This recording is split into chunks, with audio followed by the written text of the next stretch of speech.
Hi everyone, Tilda here. So, if you're like me, you're probably interested in the funny show about demons doing funny things. It's on YouTube. If you haven't seen it, go watch it. I'm literally so paranoid about getting demonetized that I'll probably just call the show Heck of a Boss until a minute in. So, yeah, Heck of a Boss. Let's react to some Reddit posts about it, shall we? There's some good quality stuff in there. Some of the stuff is very good quality, if you know what I mean. Alright, whatever, let's get into it. What type of Hellborn is he?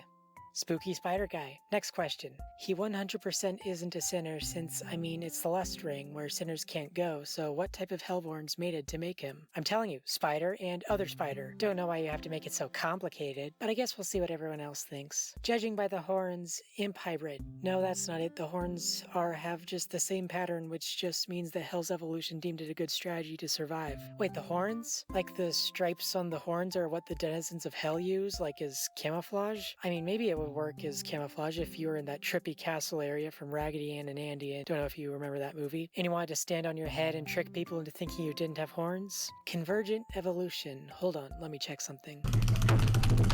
Convergent evolution creates analogous structures that have similar form or function, but were not present in the last common ancestor of those groups. So what I'm getting so far is that the spider isn't an imp because similar hell species happen to evolve those exact horns without their precursors having any horns? According to these random Redditors, at least. I don't know. I personally like to take everything I read on Reddit as fact, all the time. Let's just say I am very paranoid about the presidential election. Now, what am I kidding? It's just a spider. Spiders are in hell because they're scary. Next! Robot clones. I still like the Luna suit from the last episode. I get the feeling that the animators of Hell of a Boss know exactly who their audience is. Like, it wasn't like a robot Luna. It is here, but it was also in the episode, it was a soft, cuddly suit that you can hug and squeeze and take to bed and do things and bring to conventions of the furry variety. Hopefully not right after you did those things to it. You know what I mean. And if you don't, good. Let's move on. What do you think Mammon looks like without his hat? He's like a guy, right?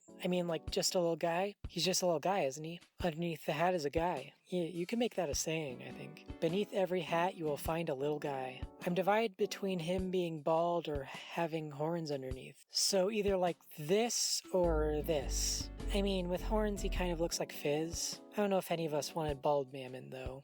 I don't think we were ready for this. I like to think he's actually hiding his gorgeous flowing locks under the hat, like Finn from Adventure Time. Yeah, guys, he's got flowing locks and stuff. It's beautiful. It's a tragedy that we don't get to see that in the final episode, I think. Wasn't that on the... Nope, not finishing that sentence. Moving on. Fizzy's full moon outfit is so cute, it's unfair. See, now this is the kind of wholesome content we need after we just after what we just read earlier. And honestly, I think more people should wear suspenders. It's kind of a very gay, wholesome gay vibe that I really like. It can be gender neutral as well. Maybe I should wear suspenders. Now that I think about it, where have I seen suspenders before? No, I think this is the first, apart from the episode, I didn't, you can't prove anything, okay? Oh good, more wholesome content. I do think we need more of this right now. Something I find genuinely sweet is despite Blitz having a terrible dad plus Stolas having a bad dad as well, those two work hard to be the best fathers ever for their kids, and that's kinda sweet. Aww.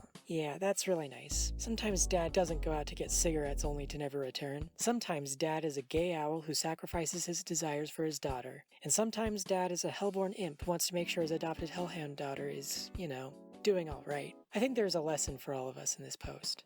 Where did the puke go? Honestly, I like Hell of a Boss, but it does have some continuity errors, not gonna lie. Well, actually, I think it's like that in a lot of fictional media, where unwanted status effects fade by the next shot. It just disappear, cause it doesn't matter. If a chimney full of ash blows up in your face, it would be kind of weird if a character had ash face for the rest of the episode, for multiple reasons. So you know what the animators do? Poof. Gone. Like your hopes and dreams for your future. Not to get all dark on you guys like that, but it just slipped out. Sorry. Also, I like Stolas' face here. He looks very tired. Very scrungly. Look at that. Look at that boy. Love that owl boy. Lil Butler guy works fast. Yeah, it's time we get some appreciation for Stolas' butler going. He deserves it after all the shit he puts up with. Come on, guys. Come on. Also, we don't see Stolas hit the snooze button separate times between scenes. That's what I'm saying. They just cut away at the right moment, guys. I know we all hit the snooze button multiple times, but we don't need to see the owl do it just because he does. We don't need to see that shit, though. And, sometimes shows do that. Imagine having to sit through one of the Goetia diplomatic meetings or whatever they do. Do they do politics? What political party does, Stella follow? Probably not the gay one, I guess. In the plot hole. Yeah, guys, the puke simply fell into a hole, where all the rest of the inconsistencies in the show go. The plot hole. You know? Also, this guy's flair is very interesting. Damn, I feel bad for this guy. Yes, the butler. That's what I've been saying this whole time and no one has been paying attention. Hold on, what's his name? Oh, apparently it's Pringle. I looked it up though, and I can't verify that outside of what looks like fan fiction. And the wiki doesn't have any results, so I don't know. Just a colloquial fan name, I guess. I like it though, it's cute. Pringle. Just little Pringle. Pringle just wants to get back to his polycule of succubi and goat demons, but instead he has to clean up after his dramatic gay boss who threw all the contents of the fridge out onto the floor as part of a musical number. God damn. I mean, I personally would love to have a dramatic gay boss. At least in theory. Maybe it sucks, I don't know, but it certainly sounds entertaining. Maybe I could record him for social media attention. I pull out my phone, my iPhone, or my hell phone, I guess, at work whenever he's having one of his meltdowns, and it's like, look at this cringe gay disaster singing about his gay husbando again. And then I would get all the upvotes on Reddit, on like the gay disaster cringe subreddit or something. I don't blame him. Me neither. His nightlife is great. Damn. Man, I just want to eat this guy up, like the chips he's apparently named after according to fans. Just want to eat him up like he's like the last Pringle in the can. You have to struggle to get him. The Pringle fandom is dying. Let me know down in the comments if you're a true Pringle head. Not even certified pornomancer Blitz got this many bitches in one fell swoop. And just wanted you guys to know about the word pornomancer. Feel like it might improve your life. You're welcome. Okay, for this next one we're going to get a little bit more serious, so bear with me. This frown. Okay, I want you guys to stop whatever you're doing and look at this frown for a brief moment. Okay, you may now stop looking at that frown. Now, here's the fan theory about it. I know this is probably something that people have already thought about, but I was giving this frame some additional thought and figured I'd say just for the sake of it. This face, in this context, at this tempo, this is the face you make when you've been trying so very hard to keep it together, but can no longer stop yourself from showing your emotions. This is the face that precedes a waterfall of tears no matter who you are. And there's a reason, I think, that they showed only this and not his eyes at this critical juncture. The reason I want to bring this relatively small detail up is because Stolas is not just experiencing a breakup here. Blitz said some downright nasty stuff to him and insulted his character, and Stolas may be used to hearing such belittlement from the likes of Stella, but never before from someone whose opinion he actually values. This shot to me in the following line, "I didn't realize you think so low of me," are not only signs of his heart being broken by Blitz, but also the sign of someone who is coming to the conclusion that they're the bad guy. Duh. Stolas from here on believes that what Blitz said is all true, and he did say, "I'll believe him and not the voice that says I'm not enough," which came true in the worst way. To further this claim, we can see Stolas' face, albeit from a distance from the prior shot, and can see that even during all of the insults and yelling, he remains apparently stoic. Yeah, so basically this post goes on to bring up the point that Blitz uses a bratty, sarcastic persona as a defense mechanism for trauma, which Stolas also ends up doing as a sort of mirror to Blitz's trauma, and when it turns out that Blitz basically just wants to use him for sex and is pulling the whole "you royal fucks are all the same" type beat with his words, it's like a confirmation of Stolas' deepest fears, and that the only person he loves doesn't think as highly of him as he was hoping he would, which is a very sad situation to be in. Unfortunately, can't relate, I'm not a royal, and no one I know in life is as unabashedly horny as Blitz, so I don't have any personal experience to confirm any of this, so you'll just have to trust that it's a horrible situation, most likely. Apologies to any real-life people who have gone through relationship trauma. Anyway, if you want to search up this post to read more about it, and maybe read some of the comments, sure, go ahead. Browse Reddit. Become a filthy Redditor. There are literally dozens of us. I'm not a Redditor, though. I was just making a point. Don't look at me like that. You want to know something? One of my biggest fears in content creation is rambling about a nuanced topic and being wrong on the internet, because at that point your life is pretty much over, isn't it? So for the sake of my own safety, I'm going to move on before I accidentally misinterpret the funny gay hell show. Though it's probably already too late. But yeah, don't think about it, just keep reading Reddit, you know.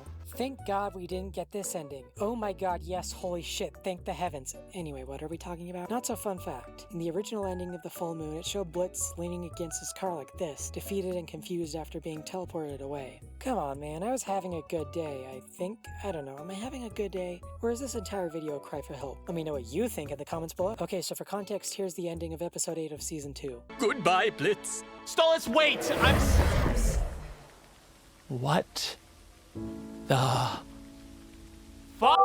Anyway, yeah, I agree with this comment. TLDR, show don't tell. Ending on the what the fuck at the end is a little bit of needed brevity after their fight, and it mirrors the audience for the most part, where we're all like, what? We're all Blitz, trying to process what the fuck just happened, but it's not time. It's a good end to a cliffhanger. And the comment basically goes on to say that if the ending of the episode lingered on a shot of Blitz, as was depicted in the tweet, it would lead the audience to think, damn, Stolas really shouldn't have done that. Look at how it messed with Blitz. Look how it messed with our boy Blitz. Stolas, you avian fuck! And then all the Stolas fans would basically melt and go crazy and spin around in a circle and collapse in a pile of their own fluid. It also makes the argument more of the focus of the episode, which is probably closer to the showrunner's original intentions, according to me, a cat on the internet. Basically, Blitz just echoed all of our thoughts. He's more of an audience surrogate in this cut. If you agree or disagree, I don't know. I don't want to say let me know down in the comments for the third time, but basically this video, which will probably end up being a series since I have no integrity, it's basically an invitation for discussion. And some funny. And maybe some other feelings. I don't know. Let me know what you thought of this video. Remember to like and subscribe. Let me know if you like this kind of content. I don't know. I'm a cat. I'm literally a cat right now. And as always, thank you for watching and remember to stay cute. Bye. This is the worst.